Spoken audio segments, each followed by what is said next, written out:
this thing here is an old headlight model. Chain, that's the air pressure duplex test gauge on the old steamers built by Westinghouse. Brightman's bat. That's out there. Here stands Green Bar and Cheat Elk number 1, the Shay. If you look carefully, most steamers are horizontal dry rods, but this one is vertical up there in the middle. It sends the power to those trucks. Here's how it works.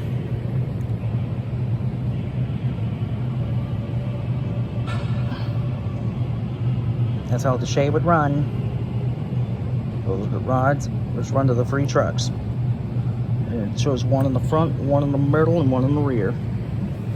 That's how this old steamer worked.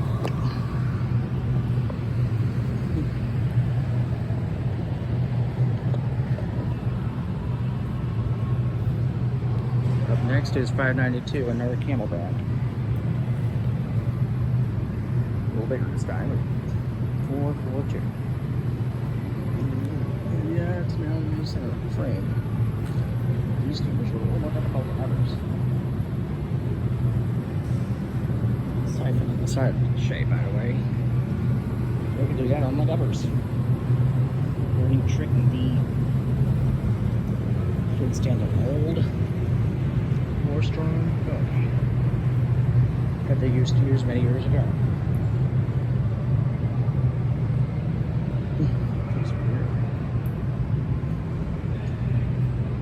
Next stop will be here on this side of 592. There's another luggage cart below the entrance to the section, element section. Whatever.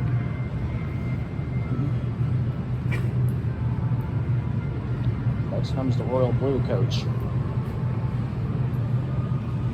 443. It was used almost its entire life between Baltimore.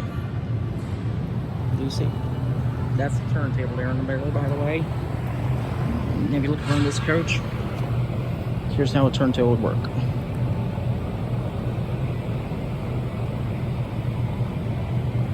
This is an old 1883, 1884 turntable.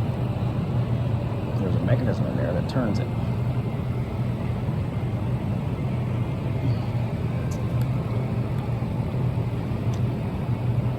Rail pegs would line up on today's. This is an old-fashioned turntable, which becomes handy these days for some of the bigger engines.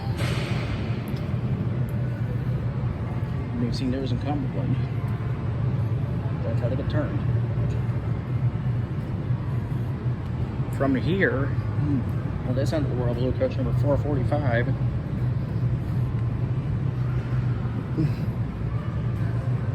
We're going to follow this ramp. It's a 409 to combine. Bang. Here's the pulling quarters again. And here, there's the rear branches, 1 through 7. And they have these inside those dining cars. We'll go over that a little later.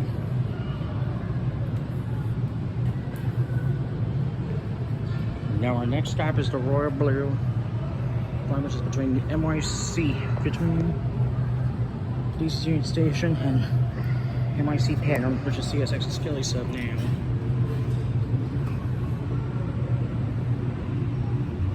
can see the lighting inside this coach this time.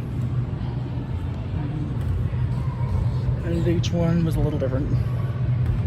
They were facing each direction, mainly.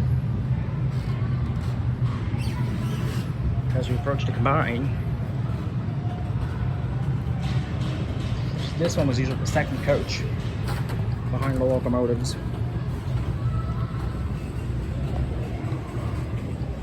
Unfortunately,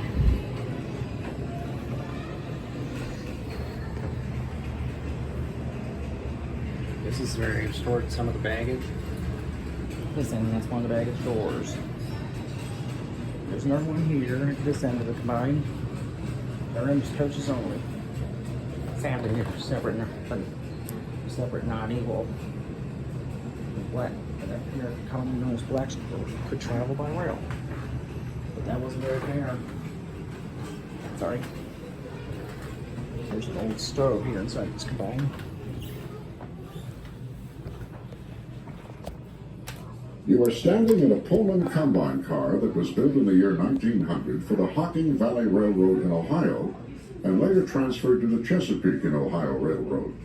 The term combine was short for a combination car that served both as a passenger coach and a baggage car. Coaches like this were used on branch lines and countryside routes where passengers were few. This particular combine car retains segregated or separate sections for African American and white people. Please notice the buttons in front of you and follow along while I explain. Behind you is the baggage section. In this open area, passengers' bags as well as packages and light freight were carried through country towns and stations along the route. Please push and hold the blue button. The lighted cabin before you was the main passenger cabin of this combine car. Please note the rich paneling, stenciled and decorated ceiling, mirror, and the gold leaf lettering. All of this was typical of railroad passenger coaches at the turn of the 20th century. Railroads strove to provide elegant accommodations that were decorated according to the fashion of the day. This cabin, however, was reserved for white and well-to-do passengers only. Please push and hold the green button. The middle compartment of this combine car was known as a partition section.